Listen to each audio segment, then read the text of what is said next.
primeiro lugar, quero agradecer o convite do Tércio, da Sônia, estava sumidinha ali, e dizer para o meu amigo Jobim que agora eu estou aprendendo a fazer só bondade, viu, doutor Edmar? Sim, eu aqui na companhia do Eurico, da Vanessa, do Api, eu agora estou aprendendo a fazer bondade. Cheguei lá ainda, é claro, mas eu estou tentando. Eu vou falar rapidamente sobre esse imposto que o Eurico acabou de dizer. A primeira questão relevante é que há uma necessidade na sociedade de se fazer uma reforma tributária. O sistema tributário nosso ficou tão confuso, tão caótico, que ninguém aguenta mais, nem os cobradores e nem os pagadores de impostos. Então, isso hoje é uma realidade. Eu só quero dar 2 números aqui para ter ideia do que é isso que nós estamos falando. A litigiosidade no sistema tributário, tanto federal, estadual, municipal, é tão grande que, em 2016, uma tabelinha que o API montou, mostrava que nós tínhamos em discussão no sistema 4 trilhões de reais, equivalente a 66, 70% do PIB. Então, imagine o que é isso, está em discussão. Imagine isso do lado do Estado, está lá registrado em dívida ativa. Imagine isso do lado das empresas, estão lá registrados nos seus balanços, nas suas provisões ou até nas suas notas explicativas. E aí os dirigentes, os CEOs, têm que ir lá para explicar para os acionistas por que aquele negócio está daquele jeito, por que ele tem uma dívida dessa que ninguém resolve e por que ele deixou ter esse alto de inflação. E nós temos uma cultura de alta inflação. Tem um artigo do Salucci que mostrou para um débito federal em litígio, ele pode, em determinadas circunstâncias, passar por 75 julgadores. Começa lá na DRJ, passa pelo CARF, o CARF tem turmas, depois tem o pleno, depois vai para o judiciário, tem a primeira instância, tem o STJ, tem as TRF, enfim, 75 pessoas podem ser chamadas a dar conta da legalidade e fazer justiça. Bom, então não há dúvida que nós precisamos efetivamente de uma grande reforma tributária. E eu queria passar rapidamente aqui por alguns aspectos que são centrais. Os impostos normalmente são cobrados ou sobre o fluxo do consumo das pessoas, ou no fluxo da renda das pessoas, ou sobre a propriedade. A diferença entre renda e consumo gera propriedade, e isso também é tributado, né? IPTU, IPVA, ITR, Imposto sobre Territorial Rural e assim por diante. Nós nos concentramos no CECIF na discussão dos impostos sobre o consumo. Estamos trabalhando um pouco sobre a renda. O imposto sobre a renda é um imposto que se presta melhor para a discussão de redistribuição e solidariedade. O imposto sobre o consumo não se presta muito a isso. O imposto sobre o consumo, ele é um imposto que tem um objetivo fundamental. Bela trilha sonora, hein?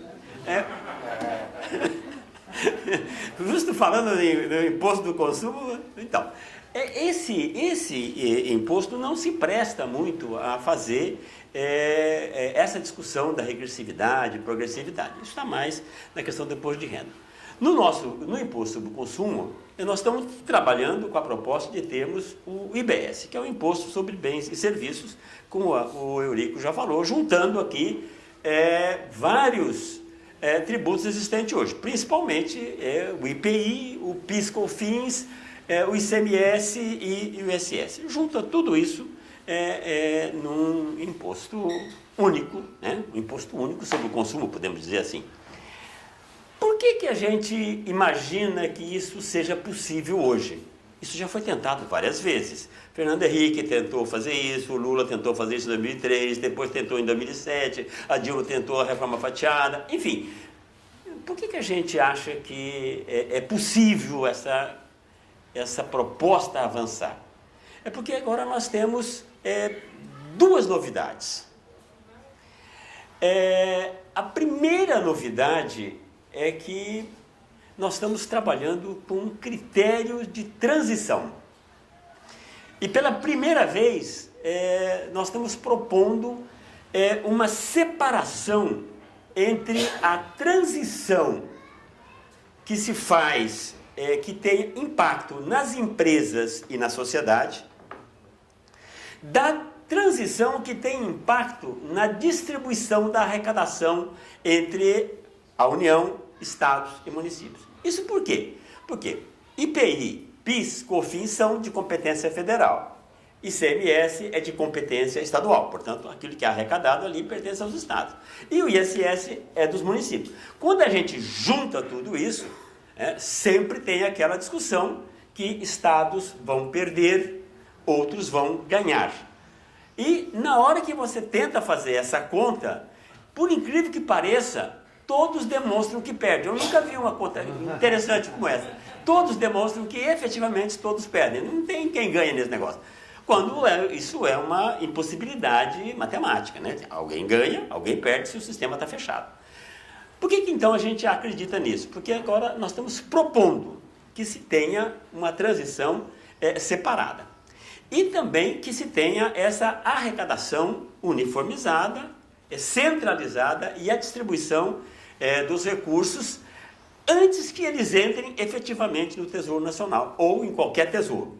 Porque toda vez que o recurso entra no Tesouro, é igual aqueles cofres de ônibus que chama boca de lobo, que chama, né? Você põe o dinheiro e depois você não consegue tirá-lo lá de dentro. Então, a ideia é que se faça essa transição, essa distribuição antes do recurso integrar a arrecadação do Tesouro Estadual, Federal, Municipal. Bom, quais são as características desse imposto que nós estamos propondo? A primeira característica fundamental é que seja um imposto que tenha uma alíquota uniforme. Que eu não tenha uma alíquota para energia de tantos por cento, telefonia tantos por cento, gravata tantos por cento, arroz, feijão é isento num lugar, outro não. Ou seja, uma única alíquota. Se a gente trabalha com a ideia de ter uma única alíquota, nós reduzimos enormemente o contencioso. Porque o contencioso, grande parte dele, se dá na fronteira entre um determinado bem, se aquilo ali é um bem, se é uma mercadoria ou se é serviço. E agora, com a economia 4.0, 5.0, o que acontece? Você não tem mais distinção entre o que você comprou ou que você comprou um software, veio, baixou na sua impressora 3D e tem o seu objeto ali. Enfim, é preciso que haja uma única alíquota, porque se tiver uma única alíquota, não há mais essa discussão, não há planejamento tributário, não é necessidade, porque todos pagarão a mesma alíquota. A segunda questão, a característica desse imposto, é que, da maneira como ele está sendo pensado, ele desonera efetivamente as exportações, no sentido de que a exportação não pode e não deve ser tributada, porque ninguém exporta imposto, né? O imposto faz parte ou é do consumo interno, ou é da renda, né, das pessoas, ou é da propriedade. Não faz sentido tentar cobrar o imposto sobre exportação, até porque você vai conseguir cobrar só se você tiver uma vantagem comparativa, competitiva naquele produto muito grande em relação aos outros países. Caso contrário, você é substituído no mercado internacional por outros países. A terceira característica importante é que a nossa proposta é que a gente elimine toda e qualquer extrafiscalidade dentro do tributo.